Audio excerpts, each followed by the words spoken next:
if the stimulus policies on the monetary side are not matched by underlying structural reforms at some point, then the question is, could you start to get sort of fears about payment, whether that starts to get increase of interest rates, and given the large amount of debt that the Japanese government has outstanding, that could be quite a heavy hit to the economy. So I think one way to think about this is that Japan had sort of a slow degradation over time, but Abe is, in a sense, putting his chips on really trying to shift that up, but it also runs some serious risks if it's not successful.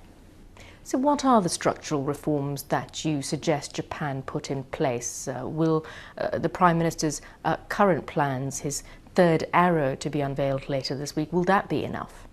The Finance Minister, Anders Borg of Sweden, had some work done about women's participation in the workforce between Sweden and Japan. And they did some rough estimates that if women participated to the same degree as they do in Sweden, in Japan, you'd get about an 8 to 9% jump of GDP. So there are difficult issues that I think will be not easy for Japan to address, immigration policy with demographics. So I think they run a little bit beyond sort of the export zones. I think, to the Prime Minister's credit, joining the Trans-Pacific Partnership negotiations are one way of trying to perhaps make some changes in services sector, agriculture, and others. But those negotiations have a long way to go, and we'll still have to see whether they close.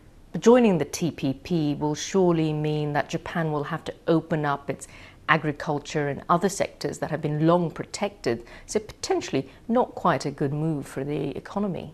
It depends on whether they take an ambitious approach. Free trade agreements sometimes have varying degrees of comprehensiveness. The TPP is designed to be comprehensive, more in-depth.